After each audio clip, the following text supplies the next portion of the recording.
Selamat datang di channel Sapu Senenan, tempat belajar menuju pintar.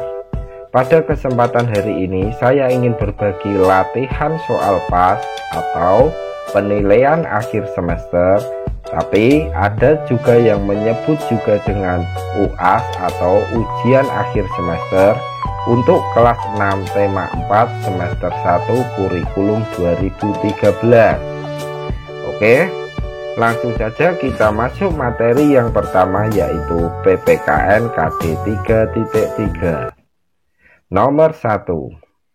Globalisasi dapat diartikan sebagai A. Perpindahan penduduk dari desa ke kota, B. Perpindahan penduduk dari suatu pulau ke pulau lain, C. Proses pengiriman barang dari produsen ke konsumen, D. Proses mendunianya berbagai bidang kehidupan tanpa terikat batas wilayah. Globalisasi itu dapat diartikan sebagai D. Proses mendunianya berbagai bidang kehidupan tanpa terikat batas wilayah. Jika A. Perpindahan penduduk dari desa ke kota dinamakan dengan urbanisasi. Sedangkan B. Perpindahan penduduk dari suatu pulau ke pulau lain dinamakan dengan transmigrasi. Yang C. Proses pengiriman barang dari produsen ke konsumen itu dinamakan dengan distribusi. Nomor 2. Yang merupakan faktor penyebab munculnya globalisasi, kecuali, ingat ya, kata kecuali itu berarti yang bukan. A. Perkembangan teknologi informasi, B. Meningkatnya kerjasama internasional, C. Meningkatnya jumlah penduduk, D. Kemudahan transportasi.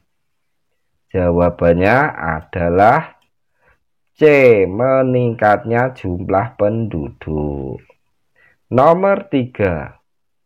Kita boleh menerima budaya asing yang masuk, namun harus sesuai dengan A. Kepribadian bangsa, B. Agama kita, C.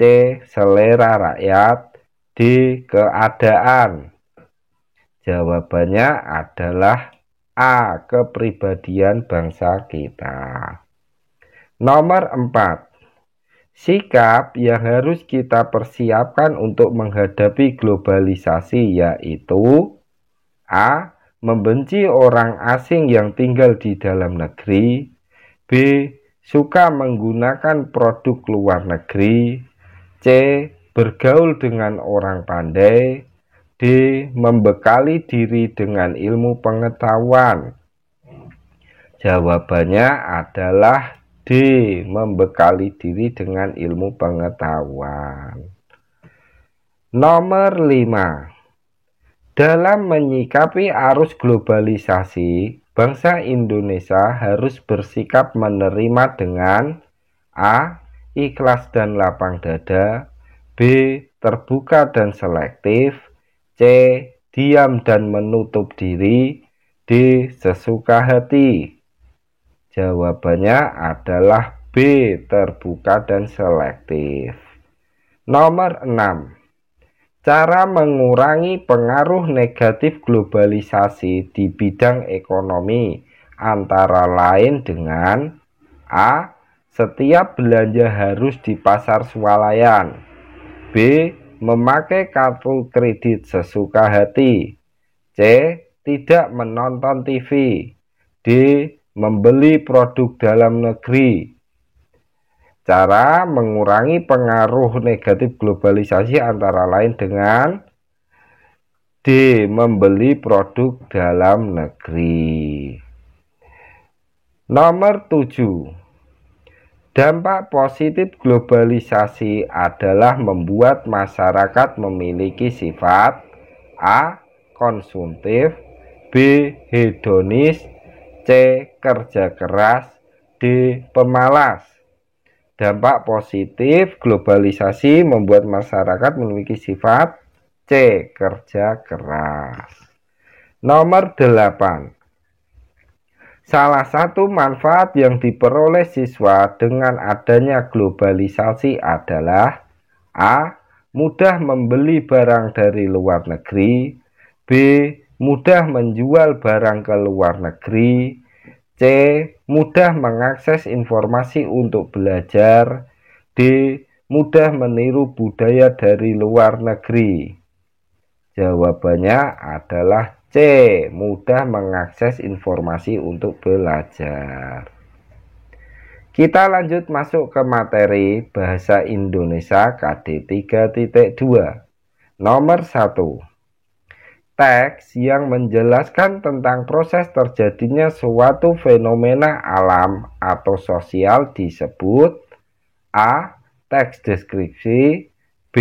Teks eksplanasi. C. Teks narasi. D. Teks eksposisi.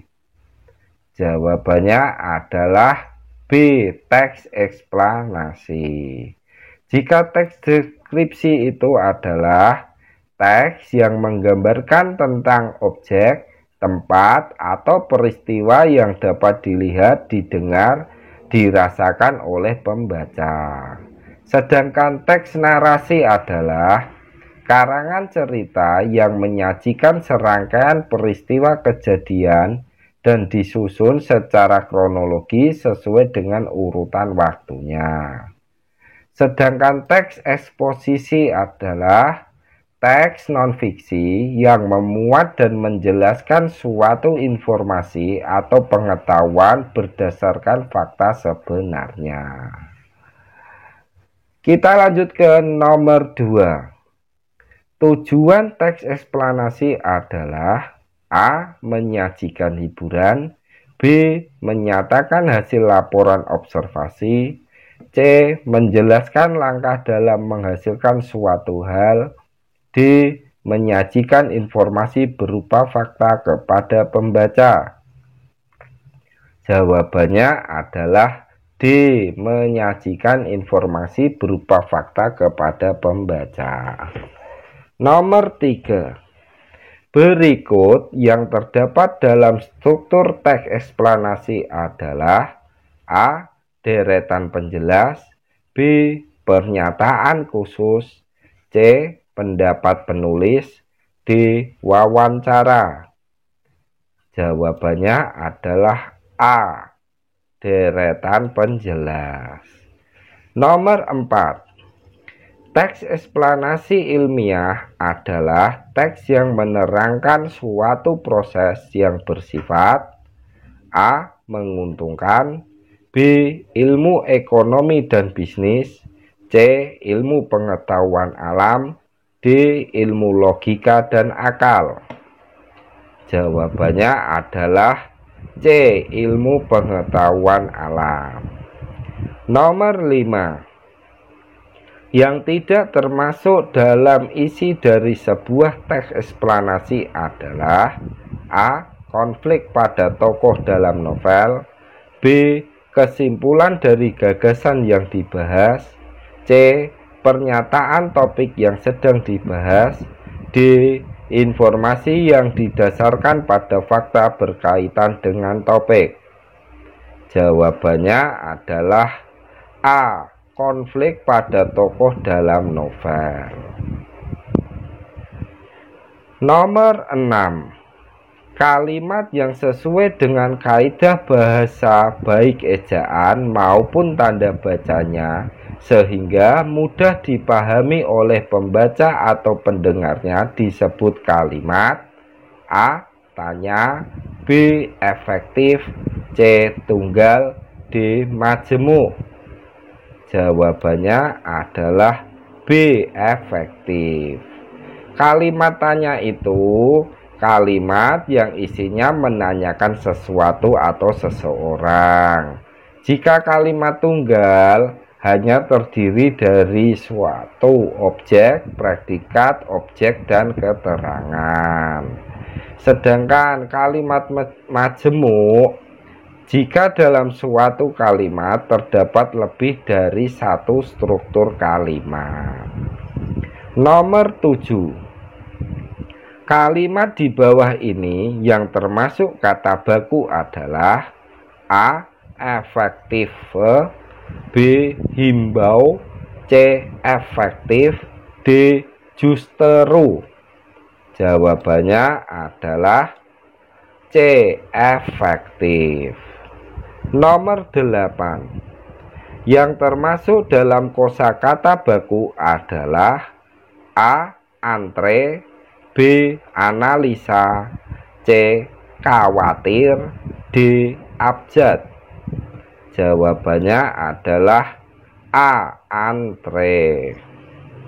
Nomor 9. Berikut ini yang bukan ciri kosakata baku adalah A.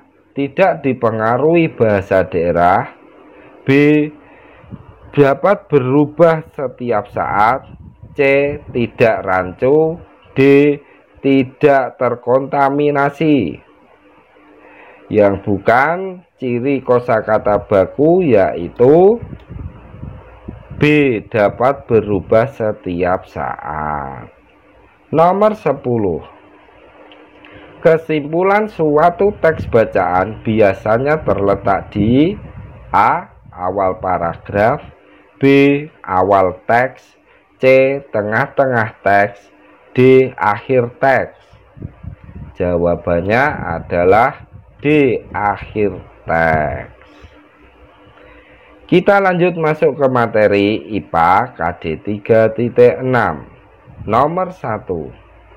Sumber energi listrik yang dapat habis jika digunakan terus-menerus adalah A. Matahari, B. Batu bara, C. Air, D. Angin. Jawabannya adalah B. Batu bara.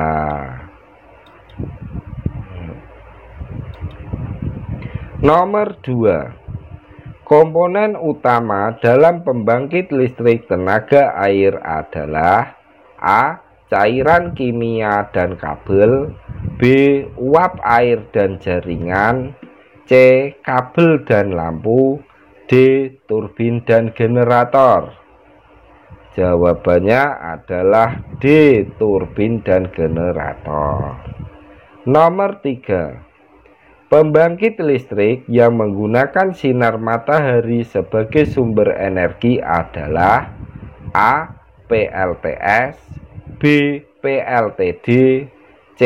PLTU, D. PLTA. Jawabannya adalah A. PLTS. Jika PLTD kepanjangannya yaitu pembangkit listrik tenaga diesel, sedangkan PLTU kepanjangannya pembangkit listrik tenaga uap. Yang terakhir PLTA kepanjangannya pembangkit listrik tenaga air. Nomor 4. Pembangkit listrik tenaga uap di Jepara sangat mengandalkan A. Energi air laut, B. Panas bumi, C. Batu bara, D. Angin. Jawabannya adalah C. Batu bara. Nomor 5. Fungsi arus air pada PLTA adalah untuk A. Memutar generator sehingga turbin menghasilkan listrik, B. Memutar turbin sehingga generator menghasilkan listrik, C. Memutar generator sehingga turbin menyimpan energi listrik, D. Menghentikan turbin sehingga generator menghasilkan listrik. Jawabannya adalah A. Memutar generator sehingga turbin menghasilkan listrik. Kita lanjut ke nomor 6. Penyaluran energi listrik terjadi melalui A. Gardu cabang listrik, B. Gardu induk listrik, C. Aliran listrik, D. Sumber energi listrik. Penyaluran energi listrik terjadi melalui B. Gardu induk listrik. Nomor 7. Alat untuk membatasi aliran energi listrik adalah A. Saklar, B. Konverter, C. Sekring, D. Diesel. Jawabannya adalah C. Sekring. Nomor 8. Perhatikan gambarnya baik-baik. Gambar di samping memanfaatkan energi alternatif berasal dari A. Matahari, B. Hujan, C. Udara, D. Angin. Jawabannya adalah A. Matahari. Nomor 9. Pada PLTA, poros turbin yang berputar dihubungkan dengan A. Diesel, B. Generator, C. Baling-baling, D. Konverter. Jawabannya adalah B. Generator. Nomor 10. PLTA berskala besar memanfaatkan A. Saluran irigasi, B. Air terjun, C. Aliran sungai, D. Air waduk. Jawabannya adalah D. Air waduk. Kita lanjut masuk materi IPS KD 3.3. Nomor 1. Peran Indonesia dalam hubungan kerjasama dengan negara Asia Tenggara di bidang budaya adalah A. Turut serta dalam penyelenggaraan ACT, B. Menyelenggarakan festival dan pekan film, C. Mengirimkan bantuan kepada negara yang dilanda bencana, D. Ikut serta dalam menyelesaikan konflik di negara anggota. Jawabannya adalah B. Menyelenggarakan festival dan pekan film. Nomor 2. Berikut ini yang termasuk contoh globalisasi dalam kehidupan sehari-hari adalah A. Mudah menemukan berbagai produk dari negara lain, B. Anak-anak kecanduan game online, C. Adanya pembatasan pergi ke luar negeri, D. Pembelian barang dari luar negeri dibatasi. Jawabannya adalah A. Mudah menemukan berbagai produk dari negara lain. Nomor 3. Salah satu bentuk kerjasama Indonesia dengan negara Asia Tenggara di bidang politik adalah A. Menyelenggarakan festival seni, B. Pertukaran pelajar antar negara, C. Mengadakan Asian Games, D. Mengadakan perjanjian ekstradisi. Jawabannya adalah D. Mengadakan perjanjian ekstradisi. Kita lanjut ke nomor 4. Yang merupakan dampak positif dari globalisasi adalah A. Penyebaran virus COVID dengan cepat, B. Kemudahan peredaran narkoba, C. Memperoleh informasi dari luar negeri dengan cepat, D. Masuknya budaya luar negeri dengan cepat. Jawabannya adalah C. Memperoleh informasi dari luar negeri dengan cepat. Nomor 5. Pembentukan ASEAN Host adalah salah satu bentuk kerjasama negara-negara ASEAN di bidang A. Iptek, B. Sosial, C. Budaya, D. Pendidikan. Jawabannya adalah A. Iptek. Nomor 6. Kegiatan membeli barang dari luar negeri disebut dengan A. Ekspor, B. Impor, C. Eksportir, D. Importir. Jawabannya adalah B. Impor. Nomor 7. Kerjasama dalam menangani masalah kemiskinan merupakan kerjasama di bidang A. Politik, B. Sosial, C. Ekonomi, D. Budaya. Jawabannya adalah C. Ekonomi. Nomor 8. ASEAN Defense Ministering Meeting merupakan contoh kerjasama dalam bidang A. Politik, B. Pendidikan, C. Kesehatan, D. Budaya. Jawabannya adalah A. Politik. Nomor 9. Tujuan kerjasama di bidang politik antar negara ASEAN adalah A. Memanfaatkan sumber daya alam, B. Menciptakan stabilitas di kawasan Asia Tenggara, C. Membentengi dari pengaruh negara maju, D. Meningkatkan perekonomian negara. Jawabannya adalah B. Menciptakan stabilitas di kawasan Asia Tenggara. Nomor 10. Penyelenggaraan olahraga merupakan bentuk kerjasama ASEAN. Contohnya adalah A. Olimpiade, B. Piala Dunia, C. Asian Games, D. SEA Games. Jawabannya adalah D. SEA Games. Kita lanjut masuk materi yang terakhir, yaitu SBDP KD 3.1. Nomor 1. Reklame yang digunakan untuk menawarkan barang dagangan termasuk kategori reklame A. Non-komersial, B.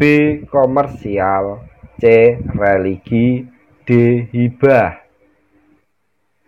Jawabannya adalah B. Komersial.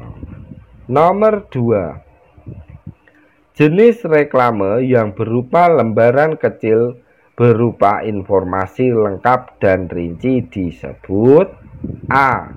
Leaflet, B. Iklan, C. Produk, D. Baliho. Jawabannya adalah A. Nomor 3. Berikut yang bukan termasuk reklame adalah A. Leaflet, B. Brosur, C. Spanduk, D. Buku. Jawabannya adalah D. Buku. Nomor 4. Bahan utama yang digunakan untuk membatik adalah A. Tinta, B. Spidol, C. Malam, D. Cat air. Jawabannya adalah C. Malam. Nomor 5. Contoh bahan yang digunakan untuk membuat anyaman adalah A. Bambu, B. Kayu, C. Plastisin, D. Plastik. Jawabannya adalah A. Bambu. Nomor 6. Di bawah ini yang bukan merupakan bahan untuk membuat poster, yaitu A. Karton, B. Tanah, C. Kain, D. Papan. Jawabannya adalah B. Tanah. Nomor 7. Langkah awal pembuatan poster yang baik yaitu menentukan A. Kalimat utama, B. Simpulan, C. Topik, D. Kalimat penjelas. Jawabannya adalah C. Topik. Nomor 8. Media publikasi yang terdiri atas tulisan dan gambar atau kombinasi gambar dan tulisan disebut A. Poster, B. Brosur, C. Baliho, D. Reklame. Jawabannya adalah A. Poster. Nomor 9. Berikut ini yang bukan kriteria brosur yang baik adalah: A. Slogan jelas dan mudah dimengerti. B. Bahasa berbelit-belit. C. Ilustrasi menarik. D. Tata letak gambar dan tulisan baik. Jawabannya adalah B. Bahasa berbelit-belit. Nomor 10. Reklame dalam kemasan produk yang berisi informasi disebut: A. Poster. B. Baliho. C. Iklan. D. Embalase. Jawabannya adalah D. Embalase. Sekian dan terima kasih sudah mampir di channel Satu Senenan. Semoga anak yang belajar di channel ini bisa menjadi anak yang pintar, berbakti kepada orang tua, serta bisa berguna bagi agama, nusa, dan bangsa. Amin.